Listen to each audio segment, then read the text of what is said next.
2025년 마지막 주일입니다. 에베네셀 여기까지 우리를 도우신 하나님의 은혜가 여러분 모두의 심령 가운데, 그리고 또 여러분 모두의 가정 가운데 함께 하시고, 특별히 새해에도 항상 감사로 주님과 동행할 수 있는 그런 은혜 베풀어 주시기를 주님의 이름으로 다시 한 번 더 축복합니다. 몇 번의 주일을 제외하고는 매주일 아침마다 이 마태복음 말씀을 함께 묵상하고 은혜를 나눴습니다. 언제 시작을 했는가 찾아보니까 2024년, 그러니까 작년 4월 28일부터 강해를 시작해서 이제 오늘 71번째로 마무리를 합니다. 71번째 이제 설교하며 마태복음 강해 마무리하니까 제 마음이 어떨 것 같으세요? 이제 마태복음 할 거 다 했다?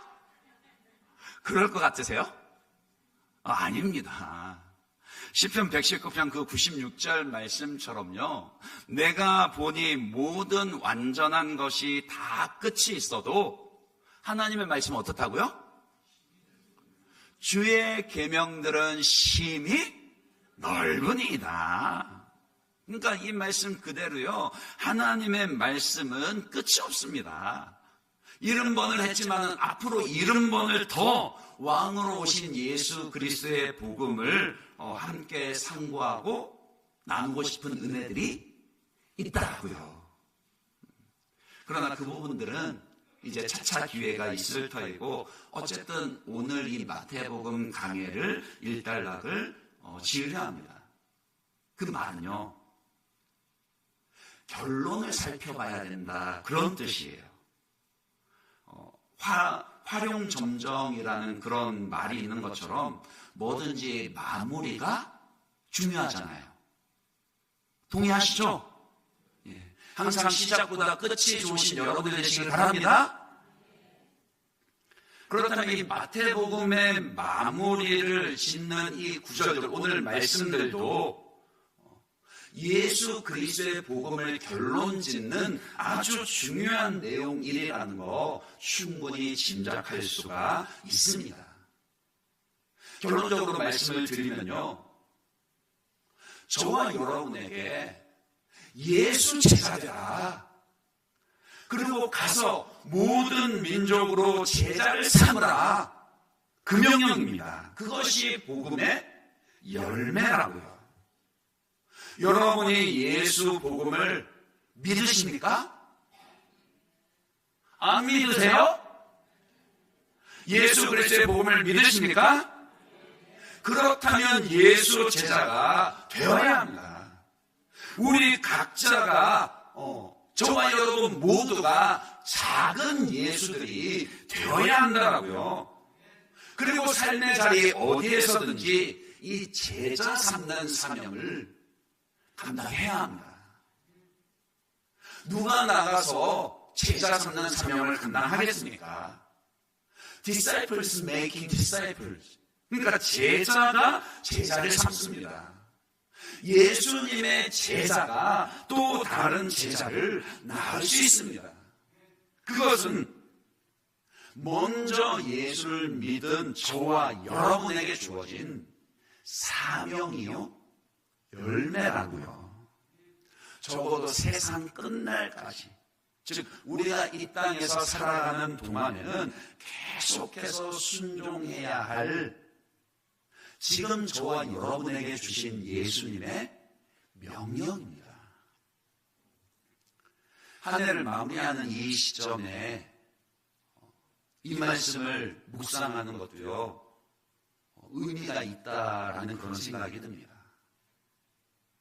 2025년 올 한 해 동안 여러분은 얼마나 예수 제자 되기 위해서 애를 쓰셨습니까? 또 얼마나 복음을 전하고 예수 제자 삼기 위해서 노력하셨습니까?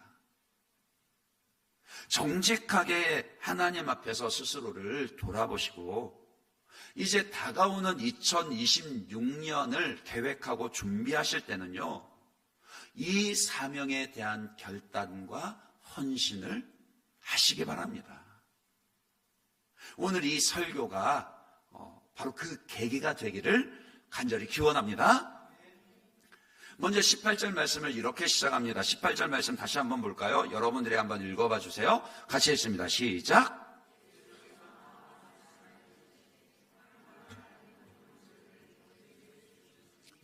보세요. 예수님께서요, 이 땅에 계시는 동안, 공생의 사역 기간 동안 하나님 나라를 전파하시고 말씀을 가르치시면서 많은 명령들을 주셨었습니다. 그러나 보통은요, 내가 진실로 이르노니, 혹은 내가 진실로 내게 이르노니, 이런 식으로 표현을 하셨지, 하늘과 땅의 모든 권세를 내게 주셨으니 그러므로라고 이런 식으로 말씀하시지는 않았었더라고요. 그 말은 무슨 뜻입니까? 지금 예수님께서 하늘 아버지의 권세를 가지고 우리에게 명령하고 있다, 그런 뜻이라고요. 하늘과 땅의 모든 권세를 예수님께 주신 분이 누구십니까? 바로 천지의 창조주, 역사의 주관자이신 하나님 아버지십니다. 아버지의 뜻과 계획에 따라서 겸손하게 자기를 비우시고 낮추사 죽기까지 순종하셔서 십자가에서 죽으시고 부활하신 그 아들 독생자 예수 그리스도십니다. 예수님은 지금 그 부활하신 영광과 권세 있는 모습으로 제자들 앞에 나오셨더라고요. 처음 이 땅에 오셨을 때의 모습과 한번 비교해 보세요. 마태복음을 시작할 때 예수님은 아기로 오셨습니다. 그것도 베들레헴 마구간 구유 위에 헤롯 왕에 의해서 살해 위협을 당하고 쫓겨다녀야만 할 정도로 가장 낮고 낮은 자리 가운데 가장 연약한 모습으로 오셨더랬어요. 그러나 지금은 다릅니다. 부활하심으로 죄와 죽음의 권세를 멸하시고요, 이제 하늘과 땅의 모든 권세를 가지신 왕 중의 왕이요, 온 우주의 통치자의 모습입니다. 헤롯의 뒤를 이은 그 아들들이 왕이 되어서 대단한 권세들을 부리는 듯 보이지만요, 사실 지도 펼쳐놓고 보면은요, 그 헤롯 아들들은요, 로마 제국 변방의 아주 작은 식민지의 분봉왕들일 뿐입니다. 아니, 이제는 그 로마 제국 황제라 할지라도요, 부활하신 예수 앞에서는 아무것도 아니라고요. 그 누구도 그 부활하신 예수님의 권세와 영광 앞에서는 누구도 설 수가 없습니다. 그런 예수님께서 자기에게 주어진 권세를 가지고, 하늘과 땅의 모든 권세를 가지고 하시는 명령이니 얼마나 중요하고 대단하고 무거운 것이겠습니까? 그렇지 않나요? 특히 저와 여러분은 예수를 주와 구주로 믿고 영접한 자들입니다. 아멘이십니까? 예수님은 우리의 구원자이실 뿐만이 아니라요, 삶의 목적과 방법까지도 명령하시는 주권자시라고요. 가난한 목수의 아들의 모습으로 계실 때에도 그분의 말씀을 지켜 순종할 터인데, 하물며 하늘과 땅의 모든 권세자로 명령하시는데 어찌 감히 그 명령을 소홀히 할 수 있겠습니까? 정말 예수님을 믿는다라면요, 정말 부활하신 예수님을 하늘과 땅의 모든 권세를 가지신 주권자로 믿는다라면 그럴 수 없죠. 어찌 예수를 믿는데 그분의 말씀의 명령에 순종하지 않을 수 있습니까? 우리는 예수님께서 이 땅 위에서 마지막으로 명령하신 이 사명을 지켜 순종해야 합니다. 올해보다도 내년에 더욱더 힘써 이 명령에 순종하시고 헌신하시는 그런 저와 여러분들 되시길 바랍니다. 그 명령하신 내용이 이제 19절에서 20절 전반부입니다. 그러므로 너희는 가서 모든 민족을 제자로 삼아 아버지와 아들과 성령의 이름으로 세례를 베풀고 내가 너희에게 분부한 모든 것을 가르쳐 지키게 하라. 한마디로 가서 제자 삼으라, 이 명령이에요. 이 문장에서요, 동사형을 모두 찾아보면은 4개입니다. 동사 4개가 있어요. 너희는 가서 할 때 이 가라라는 동사가 첫 번째 동사입니다. 두 번째 동사는 뭘까요? 모든 민족을 제자로 삼아 할 때 이 제자 삼으라라는 것이 두 번째 동사입니다. 세 번째는요, 아버지와 아들과 성령의 이름으로 세례를 베풀고 할 때 그 세례를 베풀라, 세례를 주라, 이게 세 번째입니다. 이제 마지막 네 번째는 뭐겠어요? 하나 남았죠? 뭡니까? 분부한 모든 것을 가르쳐 지키게 하라. 이 가르쳐 지키게 하라라는 동사가 네 번째입니다. 이 네 개의 동사가 다 중요하지만 그 중에 특히 어느 게 중요할까요? 객관식입니다. 모처럼 1번, 2번, 3번, 4번. 어느 거죠? 제자 삼으라는 겁니다. 우리말 어법에는 두드러지지 않지만 이 원어와 영어 성경을 보시면은요, 나머지 세 개의 동사들요, 즉 가라, 세례를 베풀라, 가르쳐 지키게 하라, 이 동사들은 전부 다 분사형으로 되어 있습니다. 그 말은 본동사의 의미를 도와주는 역할을 한다, 그런 뜻이에요. 본동사가 뭐였죠? 제자 삼으라. 그러니까 제자 삼기 위해서 가야 합니다. 제자 삼기 위해서 세례를 베풀어야 합니다. 제자 삼기 위해서 가르쳐 지키게 해야 한다라고요. 그러니까 우리가 제자 삼는 사역은 이렇게 하는 겁니다. 먼저 가지 않으면 제자 삼을 수가 없습니다. 가서 복음을 전하고 믿게 해야, 그래야 그 사람 제자 삼을 수가 있는 거죠. 그런 의미에서 믿지 않는 자들을 향해 가는 것이 제자 삼는 것의 시작입니다. 특별히 누구를 제자 삼으라 하셨죠? 누구를 제자 삼으라 하셨죠? 모든 민족으로 제자를 삼으라 그랬습니다. 그러니까 우리가 가든지 보내든지 선교 사역에 동참해야 하는 직접적인 이유가 바로 이 명령 때문입니다.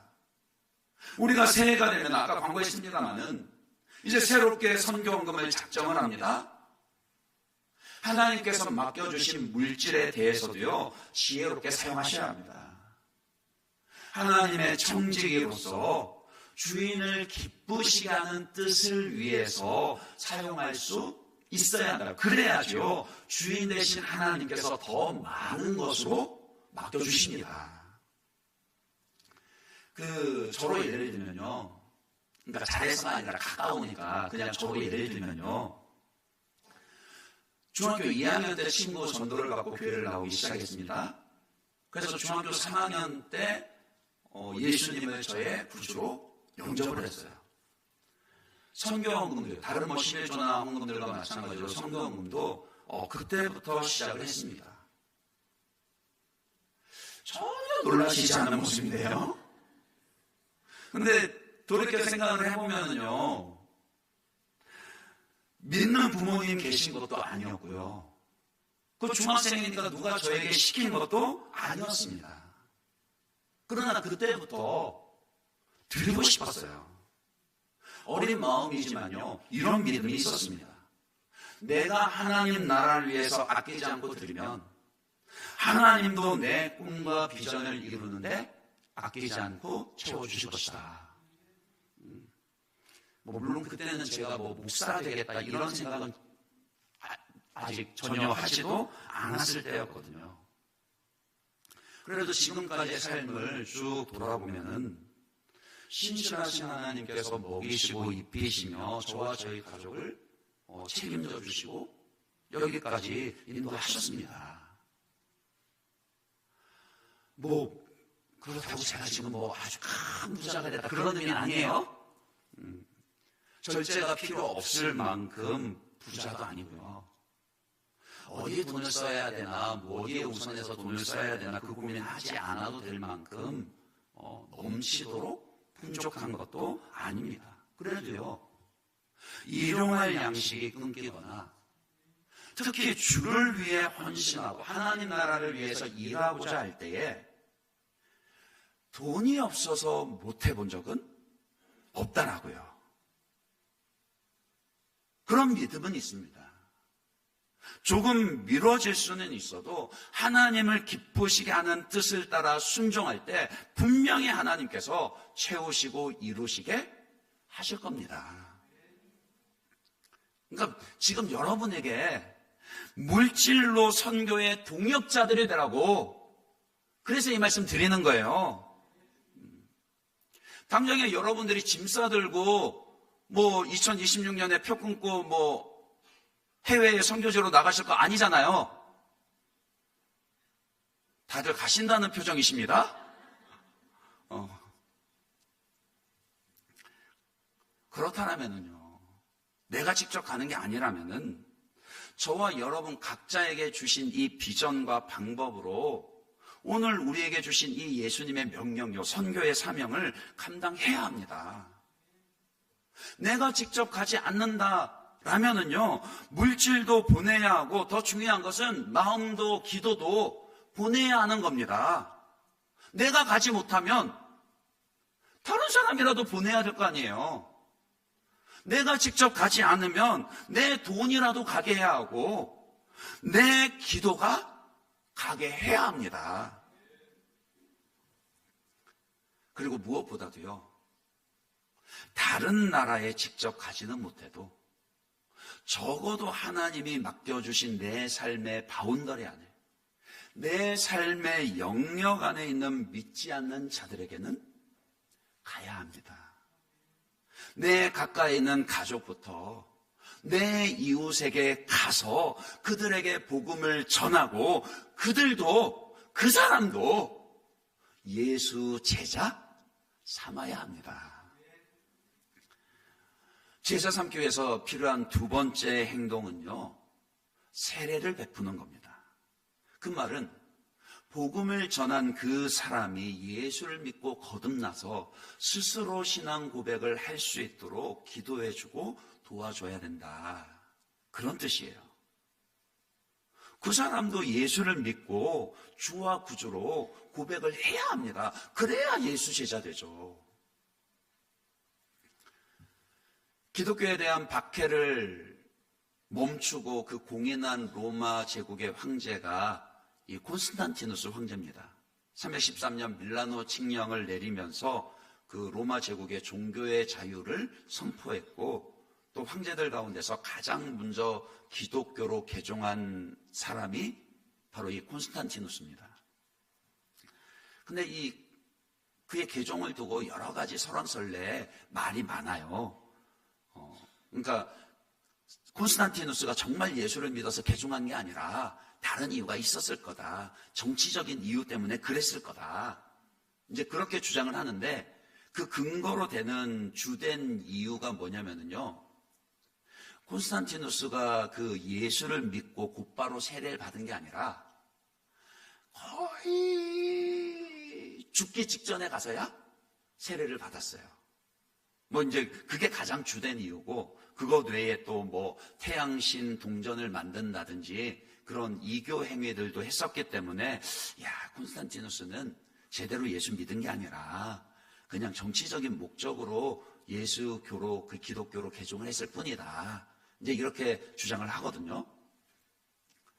그의 신앙에 대해서 정확하게 판단을 할 수는 없습니다만은, 근데 적어도 그가 왜 마지막 순간까지 세례를 미뤘는가에 대해서는 이야기를 할 수 있습니다. 그러니까 기독교 초기에는 그렇지 않았는데요. 에디오피아 내시처럼 예수를 믿자마자 곧바로 세례를 받고는 했었는데 한 400여 년 가까이 시간이 흐르면서 다른 경향들이 나타났습니다. 그러니까 최대한 세례 받는 것을 미루는 거예요. 그들은 세례를 받으면 이전에 지었던 모든 죄들을 깨끗이 용서받을 수 있다. 이제 이렇게 믿었거든요. 그것까지야 그렇게 잘못됐다 말할 수는 없죠. 근데 문제는 뭐냐면요. 내가 세례를 받고 예수를 믿고 세례를 받았는데 세례 받고 난 이후에도 또 죄를 지으면 어떡하지? 그러니까 최대한 세례를 미뤄가지고요. 거의 죽기 직전에 숨이 꿀딱꿀딱 넘어가기 직전까지 할 수만 있으면 세례를 미뤄서 그래서 한 방에 세례 받으면서 내가 지은 모든 죄를 깨끗이 싹 씻어버리고 나 천국 갈 거야. 이제 이렇게 믿었었거든요. 그 믿음 잘못된 겁니다. 저와 여러분의 모든 죄를 씻으시고 죄와 사망과 사단의 권세로부터 자유하게 하는 것은 오직 예수 그리스도의 보혈로 충분합니다. 예수 그리스도를 믿음으로 우리는 죄 씻음을 받고 구원을 받습니다. 세례는 그 죄 씻음을 받았다라는 상징이요, 인치시는 표인 거예요. 그러니까 그들의 믿음이 잘못된 거죠. 하지만 적어도 그들의 신앙에서, 그러니까 콘스탄티누스 황제의 AD 300여 년 전후한 그 당시 기독교인들의 신앙 가운데서 이 점은 우리가 존중을 하고 본받아야 합니다. 뭐냐면요, 세례를 받으면 이제 내가 달라져야 한다. 세례 받기 이전과는 완전히 다르게 이제는 더 이상 내가 내 삶의 주인이 아니라 전적으로 그리스도 예수를 주인으로 모시는 삶을 살아야 한다. 그러니까 그들의 신앙 가운데서는 세례를 그만큼 중요하고 귀하게 여겼다라는 거예요. 그래서 그들은 세례를 가벼이 여기지 않았습니다. 가벼이 받지 않았습니다. 형식적으로 받지 않았습니다. 그들의 세례 가운데서는 감격이 있었더라고요. 세례 받는 사람은 물론이거니와 지켜보는 사람들까지도 지금도 하나님께서 여전히 구원의 역사를 이루고 계시는구나. 내게도 저 세례의 은혜를, 구원의 은혜를 베풀어 주시는구나. 이런 감사와 감격이 있었더라고요. 그 은혜가 오늘 우리에게도 있어야 합니다. 2026년 새해에는요, 우리 예일교회에 세례를 받는 성도들이 더욱 많아지고요, 그 은혜와 감격이 계속해서 넘쳐나게 되기를 간절히 기원하고 소원합니다. 제자 삼기 위한 세 번째 행동은 주님 가르치신 말씀을, 주님의 말씀을 가르쳐 지키게 해야 합니다. 그래야 비로소 제자다운 제자가 되는 거예요. 앞서 두 가지 동사요. 가는 것과 세례를 베푸는 것, 그것들은 준비 단계로 할 수 있습니다. 반드시 필요한 일이고 중요한 일들이긴 하지만 그것만으로는 예수 제자가 할 수 없죠. 왜냐하면 제자는요, 적어도 성경에서 말하는 제자는요, 단순히 지식만 전수받는 사람이 아니라 스승을 존경하여서 그 지식을 배움과 함께 그분의 뒤를 따르며 함께 걷는 자를 제자라 그렇게 부르기 때문입니다. 그래서 이 제자 되기 위해서는요, 내가 너희에게 분부한 모든 것을 가르쳐 지키게 하라. 즉 예수님의 모든 말씀을 배우고 지켜 순종하는 삶이 반드시 필요합니다. 그러면 누가 주님의 말씀을 가르쳐 지키게 할 수 있죠? 누가 그 일을 해야 하죠? 먼저 배우고 순종한 제자입니다. 다른 사람 제자 삼으려면 내가 먼저 예수 제자가 되어야 되는 거죠. 이렇게 말씀을 드리면 또 그러면 이 말씀은 목사님에게나 해당되겠구나. 뭐 누군가 가르치는 건 나는 아니야. 분명히 이렇게 생각하시는 분이 있으실 거예요. 아무리 그렇게 시침이 뚝 떼고 계셔도 있다는 거 다 압니다. 아니요. 이 명령은요, 저와 여러분, 우리 모두에게 주시는 명령입니다. 예수를 믿는 자라면, 예수를 믿고 구원받는 자라면 모두가 지켜 순종해야 하는 명령이라고요. 예수 믿는 자 따로, 예수 제자 따로, 그렇게 따로따로가 아니라고요. 예수님 믿는다라면 그 사람은 반드시 예수 제자 되어야 합니다.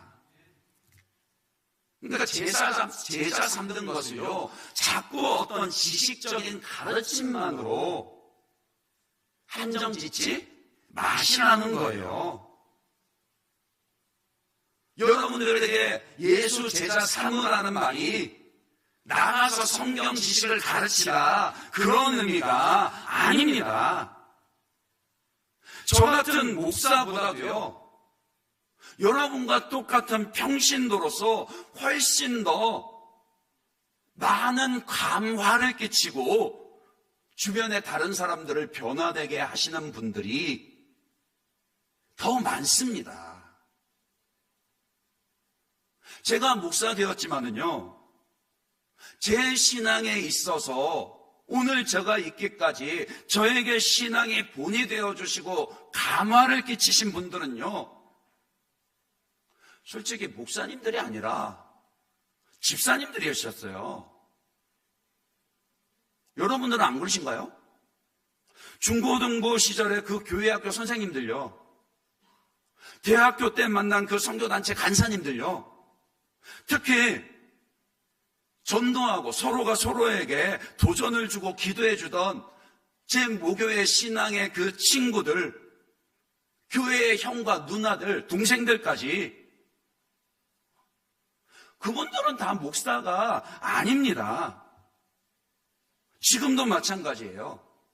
목사가 된 이후에도 제가 만나고 교제하는 집사님들 중에 지식이 아니라 삶으로 훨씬 더 주변 사람들에게 예수 제자로 감화를 끼치시는 분들이 많습니다. 그러니요, 여러분 예외가 아니라고요. 저와 여러분 모두가 예수님의 말씀을 가르쳐 지키게 하는 이 제자 삼는 사명을 순종해야 합니다.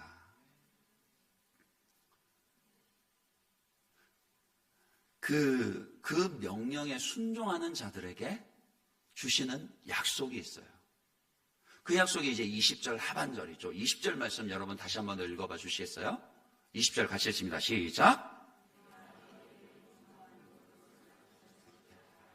볼지어다 내가 세상 끝날까지 너희와 항상 함께 있으리라 하시니라. 아멘. 임마누엘로 오신 예수님은 항상 우리와 함께 하십니다. 요한복음 1장 14절에 말씀이 육신이 되어 우리 가운데 거하심에 하신 것처럼요, 우리 가운데 오신 예수님은 항상 함께 하십니다. 왔다 갔다 그렇게 자꾸 들락거리는 것이 아니라요, 오셔서 장막을 펼치시고 우리 가운데 거주하십니다. 우리가 즐겁고 기쁠 때에도 항상 우리와 함께 하시고요, 또 우리가 괴롭고 힘들 때도 항상 우리와 함께 하십니다. 신앙이 좋을 때도 여러분과 함께 하시지만은 혹여라도 시험에 들거나 넘어졌을 때 새벽 날개를 치며 바다 끝에 가서 거할지라도 거기서도 예수님은 항상 여러분과 함께 하십니다. 그런데 문제는 뭐예요? 예수님은 그렇게 언제나 우리와 함께 하지만 왜 우리는 그 임마누엘의 은혜를 항상 누리지를 못하냐는 겁니다. 영적으로 어두워진 우리는 정말 예수님을 필요로 할 때 예수님이 나와 함께 계시는가? 이런 의심을 할 때가 많죠. 그런데 바로 여기에 그 임마누엘의 은혜를 누리는 비결이 바로 여기에 있다라고요. 우리가 예수님의 명령에 순종할 때 하나님이, 주님이 우리와 함께 하시는 것을 경험할 수 있습니다. 다시 말해서요, 내가 예수 제자 되기를 힘쓰고요, 가서 세례를 주어 가르쳐 지키게 함으로 예수 제자 삼기를 힘쓸 때에, 그 명령에 순종할 때에 예수께서 항상 나와 함께 계시다라는 것을 경험하고 누릴 수 있습니다. 그러니까 거꾸로 한번 생각해 보세요. 왜 예수님이 항상 함께 하신다고 하셨음에도 내가 그 임마누엘의 은혜를 경험하고 누리지 못하는가? 거꾸로 생각을 해보면요, 지금 내가 굳이 예수님의 필요 없는 삶을 살고 있기 때문일 수도 있습니다. 그렇지 않나요? 혹시 여러분이 지금 예수님이 굳이 필요 없는 삶을 살고 있지는 않습니까?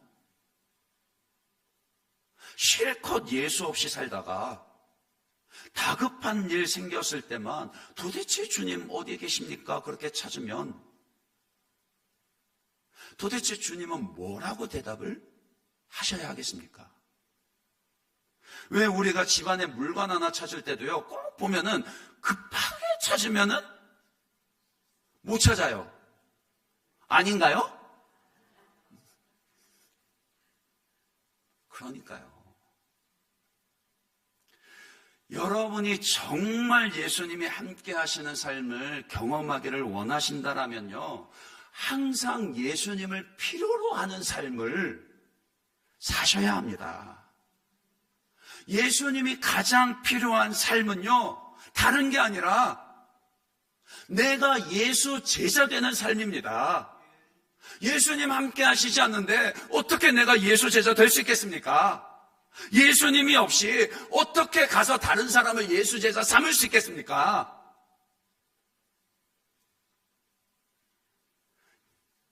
예수 제자가 되고 예수 제자 삼을 때, 그 명령에 순종할 때 세상 끝날까지 항상 내가 너희와 함께 있으리라 하신 임마누엘의 은혜를 경험할 수 있는 겁니다.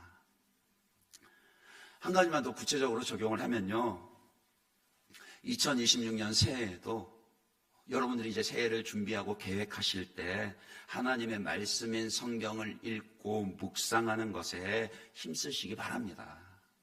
그리고 양육 훈련을 받는 것도요, 꼭 새해 목표로 세우시고 계획하시고 새해 실천하시기 바랍니다. 나중에 이제 기회가 되면은 좀 더 자세히 소개를 하겠습니다만은요, 새해에는 올해보다 더 심화되고 다양한 양육과 훈련들을 해 나갈 겁니다. 왜냐하면 우리 예일교회가 예수 닮은 예수 제자 교회 되기 위해서요. 올해 했던 성경반과 교리반은 기초 과정입니다.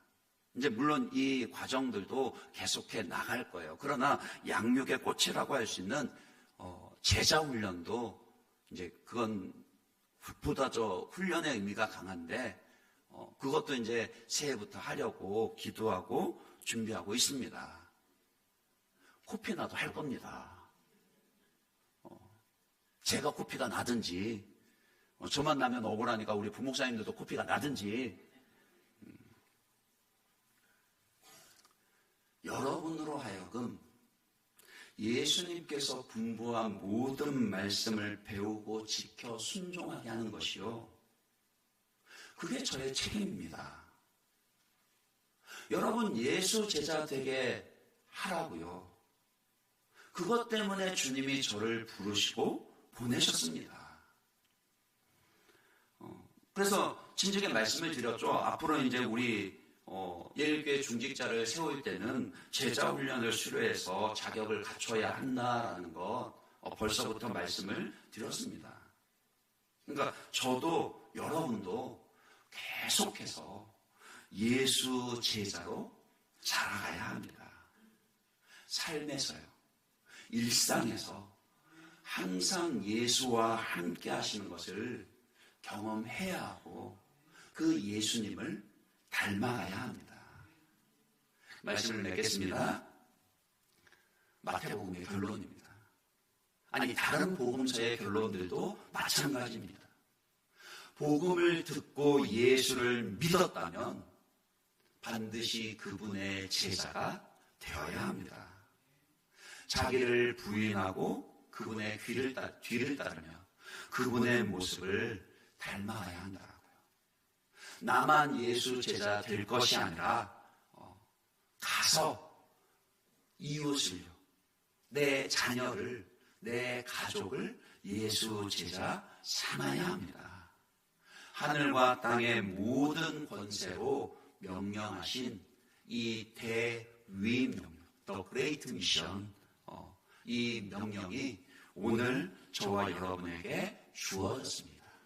기쁨으로 이 명령에 순종하심으로써 항상 예수와 동행함을 경험하시고 누리시는 그런 저와 여러분들 되시기를 주님의 이름으로 축원합니다.